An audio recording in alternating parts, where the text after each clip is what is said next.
সময়ের সাথে আগামীর পথে এগিয়ে চলার ২২ বছরে পদার্পণ করল দর্শক নন্দিত টেলিভিশন চ্যানেল এনটিভি। নানা আয়োজনের মধ্য দিয়ে পালিত হচ্ছে এনটিভির প্রতিষ্ঠাবার্ষিক। সকাল থেকেই রাজনৈতিক, সামাজিক ও সাংস্কৃতিক অঙ্গন সহ নানা শ্রেণী পেশার মানুষের ভালোবাসায় সিক্ত এনটিভি পরিবার। প্রিয় চ্যানেলের ২২ বছরে পদার্পণে শুভেচ্ছা জানাচ্ছেন সবাই। হাসানুল শাওনের রিপোর্ট।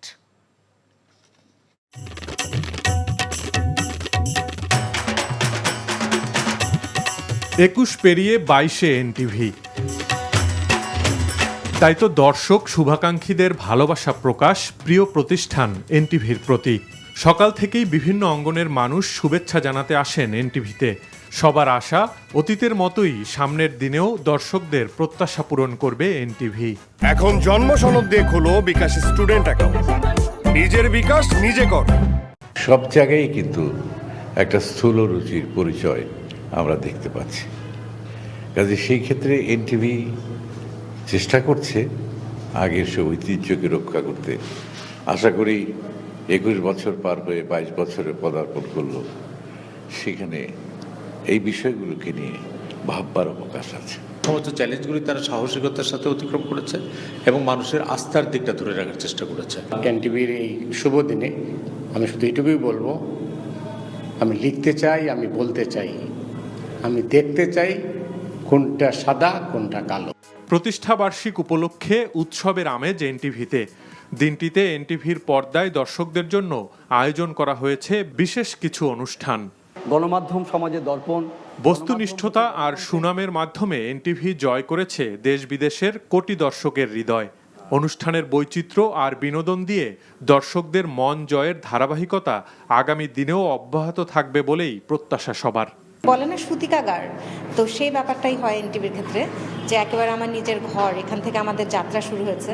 তো সেই জন্য এনটিভি একদম অন্যরকম একটা আবেগের নাম। এনটিভি এমনই একটা জায়গায় পৌঁছেছে, তাদের গ্রহণযোগ্যতা অনেকের টেলিভিশনের চেয়ে বেশি এবং তার জনপ্রিয়তাও বেশি। ২০০৩ সালের ৩রা জুলাই যাত্রা শুরু করে এনটিভি। দেশীয় চ্যানেলগুলোর মধ্যে এনটিভি প্রথম ২০০৮ সালে আইএসও সনদ অর্জন করে। Hasanul Shaon, NTV news, Dhaka. জীবনে এত মেয়ে দেখলাম, কই কোনদিন তো কারোর জন্য এরকম লাগেনি।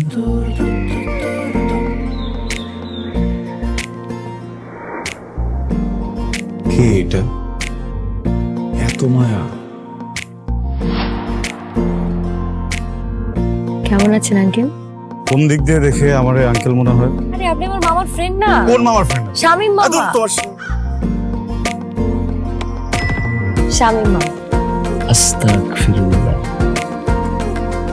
কি করছিস তুই? না আমার ভাগ্নি মায়া। আমি নাই মামা। Thank you uncle. এই আগে জানলে আমি জীবনও স্বামীর সাথে মিশতাম না। জীবনের প্রথম একটা আমি ভালো লাগলো, সেইটা নাকি বন্ধুর ভাগ্নি।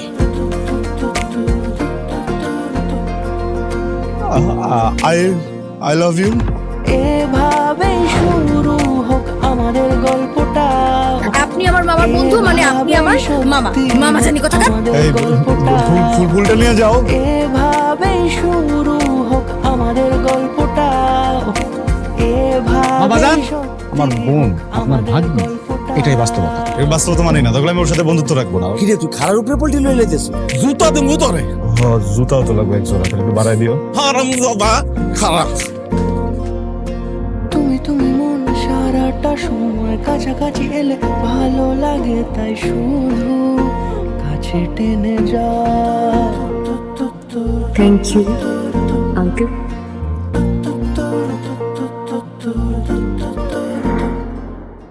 এখন জন্ম সনদ দিয়ে খোলো বিকাশ স্টুডেন্ট অ্যাকাউন্ট। নিজের বিকাশ নিজে কর।